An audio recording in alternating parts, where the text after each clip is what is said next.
નમસ્તે ફ્રેન્ડ્સ, હું છું ડૉક્ટર હાર્દિક વગાસિયા. આજે આપણે ચર્ચા કરીશું ચહેરા પર જોવા મળતા ઓપન પોર્સ વિશે. આ ઓપન પોર્સ એટલે શું, એ થવા પાછળના કારણો અને સારવાર. એવી કઈ સારવાર છે અથવા તો એવા કયા પ્રકારના ક્રીમ છે કે ફેસ વોશ છે કે જેના દ્વારા આપણે ઓપન પોર્સને ઓછા કરી શકીએ, અથવા તો ટ્રીટમેન્ટ ક્લિનિકની અંદર એવી કઈ સારવાર થાય છે કે જેનાથી ઓપન પોર્સમાં સારું એવું રિઝલ્ટ મેળવી શકાય છે. સૌપ્રથમ તો આ ઓપન પોર્સ એટલે શું? ઓપન પોર્સ એટલે કે આપણી સ્કિન ઉપર ઘણા બધા પોર્સ આવેલા હોય છે અને આ પોર્સ એકઠા થઈ અને આપણી સ્કિનનું સ્ટ્રક્ચર બનાવે છે. આ પોર્સની સાથે હેર ફોલિકલ્સ આવેલી હોય છે અને દરેક હેર ફોલિકલ્સની સાથે એક સિબેશિયસ ગ્લેન્ડ આવેલી હોય છે. આ સિબેશિયસ ગ્લેન્ડનું કામ હોય છે ઓઇલ પ્રોડક્શન કરવાનું, અને આ ઓઇલ જે છે એ આ છિદ્રો દ્વારા એટલે કે આ પોર્સ દ્વારા આપણી સ્કિનની બહારની સપાટી પર આવે છે. આ સિબેશિયસ ગ્લેન્ડ દ્વારા જે ઓઇલનું પ્રોડક્શન થાય છે એ ઓઇલના પ્રોડક્શનના હિસાબે આપણી સ્કિન એકદમ ગ્લો અને શાઇની દેખાય છે. જો આ પોર્સ આપણી સ્કિન પર ન આવેલા હોય તો આપણી સ્કિન એકદમ ડલ અને શુષ્ક દેખાય છે. ટૂંકમાં કહીએ તો ઓપન પોર્સ એટલે આ સિબેશિયસ ગ્રંથિનું ચહેરાની સ્કિન પર રહેલું ઓપનિંગ. આ ઓપન પોર્સ છે એ મોટાભાગે ચહેરાના ગાલ, નાક અને કપાળના ભાગમાં વધુ પ્રમાણમાં જોવા મળે છે. આ ઓપન પોર્સ એ આપણી સ્કિનનો એક નોર્મલ હિસ્સો જ હોય છે. આ પોર્સ છે એ દરેકની સ્કિનમાં આવેલા હોય છે. અમુક લોકોની સ્કિનમાં એ વધારે વિઝિબલ હોય છે. આવા વિઝિબલ પોર્સને ઓપન પોર્સ કહેવામાં આવે છે. અમુક લોકોની સ્કિનમાં જે વધારે વિઝિબલ હોતા નથી. ઓપન પોર્સ છે એ દરેક પ્રકારની સ્કિનની અંદર જોવા મળે છે, એટલે કે ડ્રાય, ઓઇલી કોમ્બિનેશન કે નોર્મલ ટાઈપ ઓફ સ્કિનની અંદર પણ જોવા મળે છે. આ ઓપન પોર્સને સારવાર દ્વારા કમ્પ્લીટલી રિમૂવ કરી શકાતા નથી, પણ એના એપિયન્સની અંદર ખાસો એવો સુધારો કરી શકાય છે. હવે ચર્ચા કરીશું ઓપન પોર્સના કારણો વિશે. ઓપન પોર્સના કારણોમાં સૌપ્રથમ છે હેરિડાયટરી એટલે કે જીનેટિક્સ. જો તમારા માતા પિતા અથવા ભાઈ બહેનને ઓપન પોર્સ છે તો એ તમારા જીન્સ એટલે કે વારસામાં છે, જે તમને પણ થઈ શકે છે. બીજું કારણ છે મોર ઓઇલ પ્રોડક્શન. આપણા દરેક પોર્સની સાથે એક સિબેશિયસ ગ્લેન્ડ આવેલી હોય છે. આ સિબેશિયસ ગ્લેન્ડનું કામ હોય છે ઓઇલ પ્રોડક્શન કરવાનું. જે લોકોમાં આ ઓઇલનું પ્રોડક્શન છે એ વધુ પ્રમાણમાં થતું હોય છે, એવા લોકોમાં આ પોર્સ જે છે એ ઓપન અને વધુ પ્રમાણમાં પહોળા દેખાય છે. આવા ઓપન પોર્સવાળા લોકોમાં વધારે પ્રમાણમાં ઓઇલ પ્રોડક્શન થવાના હિસાબે આ પોર્સની અંદર ડસ્ટ, ડેડ સ્કિનનો ભરાવો થાય છે, અને આથી જ આવા લોકોની અંદર બ્લેકહેડ્સ કે વ્હાઇટહેડ્સ થવાની પણ શક્યતા હોય છે. તેમજ આખરે આ બ્લેકહેડ અને વ્હાઇટહેડ છે જે પિમ્પલ્સમાં પણ પરિવર્તિત થતા હોય છે. ત્રીજું કારણ છે એજિંગ. જેમ જેમ આપણી ઉંમર વધતી જાય તેમ તેમ આપણી સ્કિનની અંદર કોલેજન નામનું તત્વ આવેલું હોય છે. આ કોલેજન છે એ એક પ્રકારનું પ્રોટીન છે. આ કોલેજનના લીધે આપણી સ્કિન જે છે એકદમ ટાઈટ રહે છે, એટલે કે ઇલાસ્ટિસિટી મેન્ટેન રહે છે. આ કોલેજનનું પ્રમાણ જેમ જેમ ઉંમર વધતી જાય તેમ તેમ ઘટતું જાય છે, જેથી આ પોર્સને જે છે એ કોલેજનનો સપોર્ટ નહીં મળવાના હિસાબે આ પોર્સ જે છે એકદમ લૂઝ થઈ જાય છે અને એ વધારે પ્રમાણમાં ઓપન દેખાય છે. ચોથું કારણ છે સન ડેમેજ. તડકાની અંદર વધારે પ્રમાણમાં કામ કરવાથી સનલાઇટના હિસાબે સ્કિન ડેમેજ થાય છે અને કોલેજનનું પ્રમાણ ઘટે છે. આથી આવા દર્દીઓની અંદર પણ પોર્સનું પ્રમાણ છે એ વધારે પ્રમાણમાં પહોળા દેખાતા હોય છે. પાંચમું કારણ છે હોર્મોનલ ફ્લક્ચ્યુએશન. યંગ એજની અંદર હોર્મોનલ ફ્લક્ચ્યુએશન થવાના હિસાબે ઓઇલનું પ્રોડક્શન વધુ પ્રમાણમાં થાય છે, અને આ વધારે પ્રમાણમાં ઓઇલ પ્રોડક્શન થવાના હિસાબે પોર્સ જે છે એ વધારે પહોળા દેખાય છે, તેમજ પિમ્પલ્સ થવાની પણ શક્યતાઓ રહેલી હોય છે. સૌપ્રથમ તો આપણે સ્વીકારવું જોઈએ કે આપણી સ્કિનનો આ ઓપન પોર્સ જે છે એ એક નોર્મલ પાર્ટ છે, એટલે કે સંપૂર્ણ ક્યોર ના થઈ શકે, પણ અમુક ચોક્કસ પ્રકારની સારવારથી આપણે એની સાઇઝમાં ખાસો એવો ઘટાડો કરી શકીએ છીએ, અથવા તો ઓપન પોર્સના એપિયરન્સની અંદર આપણે ખાસું એવું ઇમ્પ્રુવમેન્ટ કરી શકીએ છીએ. આ માટે સૌપ્રથમ તો એક આપણી સ્કિનને સ્મૂધ રાખે એવું બેસ્ટ ક્વોલિટીનું મોઇશ્ચરાઇઝર યુઝ કરવું જોઈએ. સેકન્ડ છે, જ્યારે વધારે પડતી ઓઇલી સ્કિન હોય એવા લોકોએ ઓઇલ કંટ્રોલ કરવા માટેની સારવાર લેવી જોઈએ. અને થર્ડ છે, એવા પ્રકારના એજન્ટ્સ યુઝ કરવા જોઈએ કે જે કોલેજનને સ્ટિમ્યુલેટ કરે છે. શું આપણે ના કરવું જોઈએ? તો સૌપ્રથમ તો ચહેરા પર ડ્રાઇંગ પ્રોડક્ટ યુઝ ના કરવી જોઈએ. જે મેકઅપ કરતા હોય તો મેકઅપ છે એ પ્રાઇમર લગાવ્યા પહેલાં ન કરવો જોઈએ. પ્રાઇમર લગાવ્યા વિના મેકઅપ કરવાથી ઓપન પોર્સ જે છે એ વધારે પ્રમાણમાં દેખાય છે. અને ફેસ પર જો આપણે સ્ક્રબિંગ કરતા હોય છે તો બહુ હાર્ડ સ્ક્રબ યુઝ ના કરવું જોઈએ. હાર્ડ સ્ક્રબ કરવાથી સ્કિન ડેમેજ થાય છે અને ઓપન પોર્સ જે છે એ વધારે હાઇલાઇટ થાય છે. હવે આપણે આ ઓપન પોર્સની ટ્રીટમેન્ટ વિશેની વાત કરીશું. તો આ ઓપન પોર્સની ટ્રીટમેન્ટને સૌપ્રથમ તો આપણે બે પાર્ટની અંદર ડિવાઈડ કરીશું. એક છે પ્રોડક્ટ બેઝ ટ્રીટમેન્ટ અને બીજી છે ક્લિનિક બેઝ ટ્રીટમેન્ટ. સૌપ્રથમ આપણે એમાં પ્રોડક્ટ બેઝ ટ્રીટમેન્ટની વાત કરીશું. તો પ્રોડક્ટ કોઈ પણ હોય તો એ તમને જોયા પછી તમને કેવી રીતે ખ્યાલ આવશે કે આ સિરમ છે કે જેલ છે એ આપણી સ્કિનને સૂટ થશે કે નહીં, અથવા તો આ ઓપન પોર્સમાં આપણને ઇમ્પ્રુવમેન્ટ આપશે કે નહીં. તો એની આપણે જુદા જુદા પ્રકારના સ્કિન ટાઈપ એટલે કે oily, dry, combination, sensitive skin, normal skin કે એક્ની પ્રોન ટાઈપ ઓફ સ્કિન આધારે વિગતવાર ચર્ચા કરીશું. સૌપ્રથમ આ પ્રોડક્ટ બેઝ ટ્રીટમેન્ટને આપણે બે પાર્ટમાં ડિવાઈડ કરીશું, જેમાં એક છે એક્ટિવ ઇન્ગ્રીડિયન્ટ્સ અને બીજા છે સપોર્ટિવ ઇન્ગ્રીડિયન્ટ્સ. એક્ટિવ ઇન્ગ્રીડિયન્ટ્સની અંદર છે niacinamide, salicylic acid, glycolic acid, retinol અને હાઇલ્યુરોનિક એસિડ છે. જ્યારે સપોર્ટિવ ટ્રીટમેન્ટની અંદર એટલે કે સપોર્ટિવ ઇન્ગ્રીડિયન્ટ્સની અંદર આવે છે સનસ્ક્રીન, મોઇશ્ચરાઇઝર અને મેકઅપ કરતાં પહેલાં લગાવવામાં આવતા સિલિકોન બેઝ ક્રીમ. તો આ 5 એક્ટિવ ઇન્ગ્રીડિયન્ટ છે જે મેઇનલી ઓપન પોર્સ ઉપર કામ કરે છે. આ 5 ઇન્ગ્રીડિયન્ટ્સ એટલે કે જે salicylic acid, niacinamide, glycolic acid, retinol અને હાઇલ્યુરોનિક એસિડ. આ 5 એક્ટિવ ઇન્ગ્રીડિયન્ટ્સ જે છે એ કેવા પ્રકારની સ્કિનની અંદર ક્યારે યુઝ કરવા જોઈએ એની આપણે આજે ચર્ચા કરીશું. તો સૌપ્રથમ આપણે વાત કરીશું choice of ingredient base on your skin type, એટલે કે ingredients for dry skin with open pores. એટલે કે જો તમારી સ્કિન ડ્રાય છે અને જો તમને વધારે પ્રમાણમાં ઓપન પોર્સ દેખાય છે તો કેવા પ્રકારના સિરમનો યુઝ કરવો જોઈએ. તો ડ્રાય સ્કિનની સાથે તમને જ્યારે ઓપન પોર્સ હોય છે ત્યારે મેઇનલી 3 ઇન્ગ્રીડિયન્ટ્સ યુઝ કરવા જોઈએ. એમાંનું એક છે નિયાસિનેમાઇડ, બીજું છે રેટિનોલ અને ત્રીજું છે હાઇલ્યુરોનિક એસિડ. નિયાસિનેમાઇડ જે છે એ સિરામાઇડ સિન્થેસિસને ઇન્ક્રીઝ કરે છે, જેનાથી ઓપન પોર્સ છે ઓછા દેખાય છે અને આપણા બેરિયરને રિપેર કરે છે. બીજું છે રેટિનોલ. રેટિનોલ જે છે એ કોલેજન સિન્થેસિસને વધારે છે, એટલે કે આપણી સ્કિનને લૂઝ નથી પડવા દેતું, સ્કિનને એકદમ ટાઈટ રાખે છે. આ કોલેજનના હિસાબે સ્કિન ટાઈટ રહે છે અને પોર્સ ઓછા દેખાય છે. જે લોકોને ડ્રાય સ્કિન હોય છે એમણે વીકની અંદર 2 થી 3 વખત રેટિનોલ યુઝ કરવું જોઈએ. અને ત્રીજું ઇન્ગ્રીડિયન્ટ છે હાઇલ્યુરોનિક એસિડ. તો આ હાઇલ્યુરોનિક એસિડ જે છે એ આપણી સ્કિનને હાઇડ્રેશન ઇફેક્ટ આપે છે, એટલે કે આપણી સ્કિનના નીચેના લેયર એપિડર્મિસ બાજુ પાણીને ખેંચી લાવે છે, જેનાથી સ્કિન એકદમ પ્લમ્પ ઓફ કરે છે અને આ પોર્સ ઓછા દેખાય છે. તો આ 3 ઇન્ગ્રીડિયન્ટ્સ મેઇનલી ડ્રાય સ્કિનની સાથે જેમને ઓપન પોર્સ હોય છે એના માટે વધારે યુઝફુલ કરવા જોઈએ. હવે સેકન્ડ નંબરે વાત કરીશું ingredients for oily skin with open pores, એટલે કે જે લોકોની સ્કિન ઓઇલી છે અને સાથે ઓપન પોર્સ છે એવા લોકોમાં કયા પ્રકારના ઇન્ગ્રીડિયન્ટ્સ વાપરવા જોઈએ. તો એમાં મેઇનલી 3 ઇન્ગ્રીડિયન્ટ્સ યુઝ થાય છે. એક છે સેલિસિલિક એસિડ, બીજું છે એડાપલિન અને ત્રીજું છે ગ્લાયકોલિક એસિડ. સેલિસિલિક એસિડનું કામ છે આપણી સ્કિનની અંદરના ભાગમાં રહેલી ઓઇલ ગ્રંથિમાંથી ઓઇલ પ્રોડક્શન ઓછું કરવાનું. જે ઓઇલ પ્રોડક્શન ઓછું થવાના હિસાબે જે ડેડ સેલનો ઓપન પોર્સની અંદર જે ભરાવો થાય છે એ થતો નથી, આનાથી ઓપન પોર્સ જે છે એ બહુ દેખાતા નથી. પછી એડાપલિન જે છે એ એપિડર્મલ સેલ ટર્નઓવરને વધારે છે અને ઓઇલ સિક્રેશનને કંટ્રોલ કરે છે. ગ્લાયકોલિક એસિડ જે છે એ એક્સફોલિએટિંગ એજન્ટ છે, એટલે કે આપણી સ્કિનને એકદમ જેન્ટલી એક્સફોલિયન્ટ કરે છે અને કોલેજન સ્ટિમ્યુલેટ કરે છે.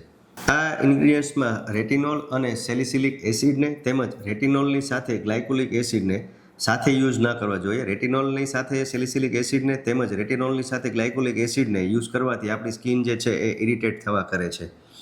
હવે ત્રીજા નંબરે વાત કરીશું ingredient for combination skin with open pores. Combination skin એટલે ડ્રાય અને ઓઇલી બંને મિક્સ સ્કિન હોય છે, જેમાં ઓઇલી સ્કિન હોય છે ફોરહેડ, કપાળનો ભાગ, નાક અને દાઢીનો ભાગ. આ ટી ઝોન એરિયાની અંદર ઓઇલી સ્કિન હોય છે, જ્યારે આ બંને ચીક એરિયાના ભાગની અંદર ડ્રાય સ્કિન હોય છે. આવા લોકોને કોમ્બિનેશન ટાઈપ ઓફ સ્કિન કહેવામાં આવે છે.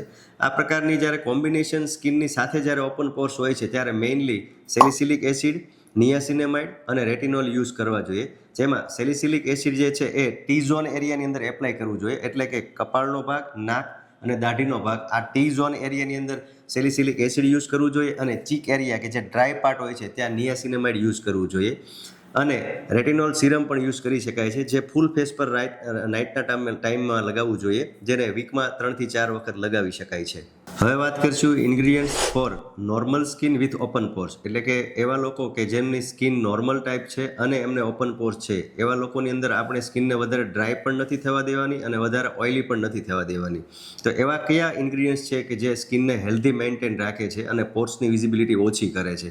તો એવા મુખ્યત્વે 4 ઇન્ગ્રીડિયન્ટ્સ છે. એમાં એક છે નિયાસિનેમાઇડ, બીજું છે રેટિનોલ, થર્ડ છે ગ્લાયકોલિક એસિડ અને ચોથું છે હાઇલ્યુરોનિક એસિડ. આ 4 ingredients normal skin with open પોર્સની અંદર યુઝ કરવા જોઈએ.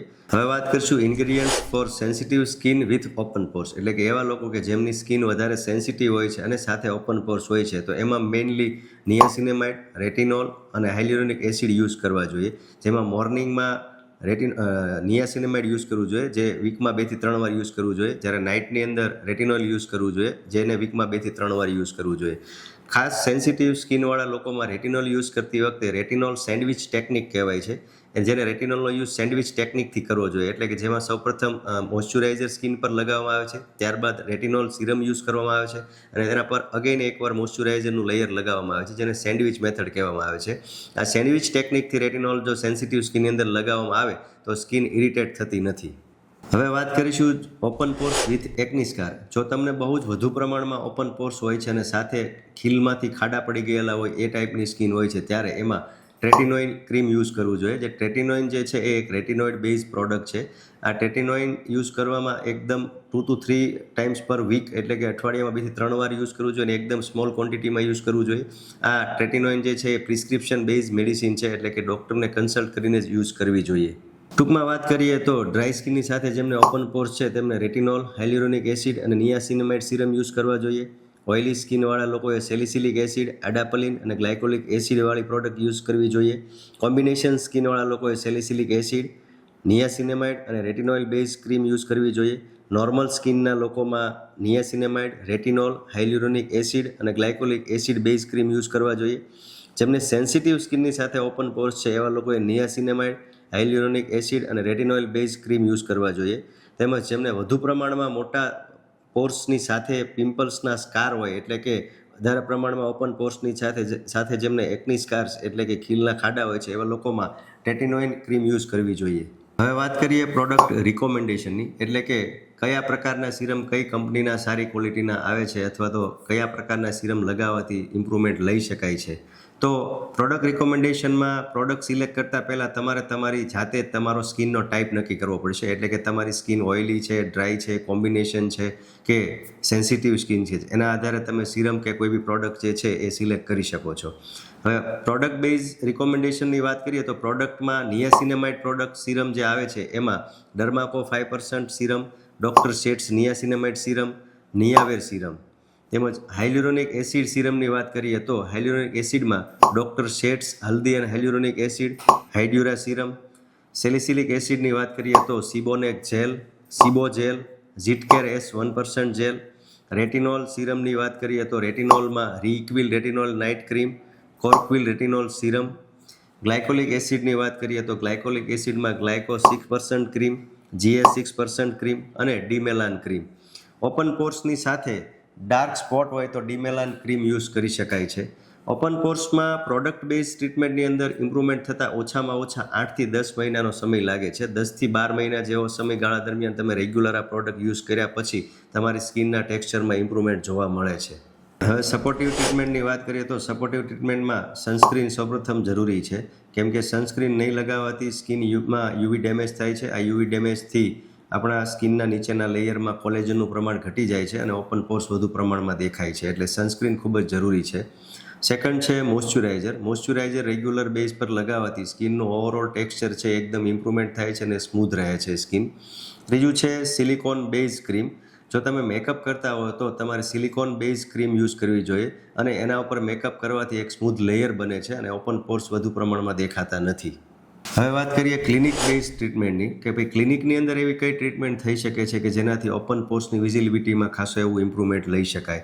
તો ક્લિનિકની અંદર વાત કરીએ તો ક્લિનિક બેઝ ટ્રીટમેન્ટમાં સૌપ્રથમ છે IPL ટ્રીટમેન્ટ, એટલે કે ઇન્ટેન્સ પલ્સ લાઇટ થેરાપી, કે જેમાં ચોક્કસ પ્રકારની વેવલેન્થમાં એક લાઇટ આપવામાં આવે છે સ્કિન ઉપર, જેનાથી કોલેજન સ્ટિમ્યુલેટ થાય છે અને આ પોર્સની વિઝિબિલિટી ઓછી કરી શકાય છે. બીજા નંબર ઉપર છે few medical grade chemical pills. કેટલાક કેમિકલ પિલ્સ એવા હોય છે કે જેનાથી સ્કિનને એક્સફોલિએશન થાય છે અને ઓઇલ પ્રોડક્શન પણ ઓછું કરે છે અને જેનાથી ઓપન પોર્સમાં ખાસું એવું ઇમ્પ્રુવમેન્ટ લઈ શકાય છે. ત્રીજું છે કાર્બન ક્યુ સ્વિચ. કાર્બન ક્યુ સ્વિચની અંદર એક કાર્બનનું ચોક્કસ પ્રમાણમાં લેયર ફેસ ઉપર કરવામાં આવે છે, ત્યારબાદ આ કાર્બનને હીટ આપવામાં આવે છે અને ત્યારબાદ તેને બ્લાસ્ટ કરવામાં આવે છે, જેનાથી આ ઓપન પોર્સની વિઝિબિલિટી ઓછી કરી શકાય છે. ચોથી છે MNRF. MNRF એટલે માઇક્રો નીડલિંગ રેડિયો ફ્રીક્વન્સી. આ MNRF એ એક ડિવાઇસ છે જેમાં એકદમ નાની નાની સૂક્ષ્મ નીડલ આવેલી હોય છે. આ નીડલને ચોક્કસ પ્રમાણમાં સ્કિનની અંદર છેદ કરવામાં આવે છે, તેમજ એની સાથે ચોક્કસ પ્રમાણમાં હીટ આપવામાં આવે છે, જેનાથી કોલેજન છે જે સ્ટિમ્યુલેટ થાય છે આ કોલોજન સ્ટિમ્યુલેટ થવાથી સ્કિન ટાઈટ થાય છે અને પોર્સને કોલોજન સપોર્ટ મળવાથી આ પોર્સ જે વિઝિબિલિટી હોય છે એ ઓછી કરી શકાય છે. પછી છે પાંચમું છે ફ્રેક્શનલ CO2 લેસર. આ CO2 લેસરની અંદર સ્કિનમાં એકદમ ટીની નાની નાની સૂક્ષ્મ ઇન્જરી કરવામાં આવે છે, જેનાથી સ્કિન જે છે એમાં કોલોજન બૂસ્ટ થાય છે અને સ્કિન ટાઈટ થાય છે, જેનાથી ઓપન પોર્સ જે છે એ ઓછા દેખાય છે. ત્યારબાદ છે RF સ્કિન ટાઇટનિંગ. આમાં હીટ દ્વારા સ્કિનને ટાઈટ કરવામાં આવે છે અને કોલોજનને સ્ટિમ્યુલેટ કરવામાં આવે છે. આમાં કોઈ પણ પ્રકારની હીટ કે એનર્જી આપવામાં આવતી નથી, એટલે દરેક લોકો માટે આ ટોલરેટેબલ હોય છે. તેમજ આમાં કોઈ પ્રકારનો ડાઉન ટાઈમ પણ હોતો નથી. સાતમું અને સૌથી વધુ અસરકારક હોય છે ઓપન પોર્સ માટે, જે છે માઇક્રોબોટોક્સ. માઇક્રોબોટોક્સમાં એકદમ ડાયલ્યુટેડ ફોર્મ ઓફ બોટુલિનમ ટોક્સિન યુઝ કરવામાં આવે છે, જે રેગ્યુલર બોટોક્સ હોય છે એને ખૂબ જ પ્રમાણમાં ડાયલ્યુટ કરીને એકદમ સૂક્ષ્મ માત્રામાં સ્કિનમાં અલગ અલગ જગ્યાએ સ્પેસિફિક નીડલ દ્વારા આપવામાં આવે છે. આ સૌથી વધુ અસરકારક સારવાર છે, જેની અસર 1 થી 1.5 મહિના સુધી રહે છે. બ્રાઇડલ માટે સૌથી વધુ અસરકારક થેરાપી ઓપન પોર્સ માટે હોય છે તો આ માઇક્રોબોટોક્સ થેરાપી હોય છે, અને માઇક્રોબોટોક્સ થેરાપી સૌથી ઇફેક્ટિવ થેરાપી હોય છે ઓપન પોર્સ માટે. મારી ફેવરિટ સ્કિન કેરની વાત કરીએ ઓપન પોર્સ માટે, એની લાઇન ઓફ ટ્રીટમેન્ટની વાત કરીએ તો એમાં સૌપ્રથમ સવારમાં ઉઠીને 2% સેલિસિલિક એસિડથી ફેસ વોશ કરવું જોઈએ. ત્યારબાદ તેના ઉપર નિયાસિનામાઇડ સિરમ યુઝ કરવું જોઈએ. આ નિયાસિનામાઇડ સિરમ લગાવ્યા પછી તેના ઉપર ઓઇલ ફ્રી અથવા તો નોન કોમેડોજેનિક મોઇશ્ચરાઇઝર યુઝ કરવું જોઈએ, અને એના ઉપર મેટ ફિનિશ અથવા તો સિલિકોન બેઝ સનસ્ક્રીન યુઝ કરવું જોઈએ. નાઇટની વાત કરીએ તો નાઇટમાં અઠવાડિયામાં 2 થી 3 વખત રેટિનોલ સિરમ યુઝ કરવું જોઈએ, અને 2 વખત અઠવાડિયામાં સેલિસિલિક એસિડ સિરમ યુઝ કરવું જોઈએ. રેટિનોલ એસિડ નાઇટમાં યુઝ કરવાથી કોલોજન બૂસ્ટ થાય છે અને પોર્સને શ્રિંક કરે છે. વીકમાં 2 વાર સેલિસિલિક એસિડ સિરમ નાઇટમાં યુઝ કરવાથી જે સેલિસિલિક એસિડ જે છે એ ઓઇલ પ્રોડક્શન ઓછું કરે છે, બેક્ટેરિયાને દૂર કરે છે અને પોર્સને ક્લીન રાખે છે, જેનાથી ઓપન પોર્સ જે છે એ વધુ શ્રિંક દેખાય છે, વિઝિબલ દેખાતા નથી. જો તમને આ વિડીયો પસંદ આવ્યો હોય અને તેમજ આવી અવનવી માહિતી મેળવવા તમે માંગતા હોય તો મારી ચેનલ ડૉક્ટર હાર્દિક વઘાસિયાને સબસ્ક્રાઈબ કરો, તેમજ આ વિડીયોને શેર કરો, લાઇક કરો. Thank you.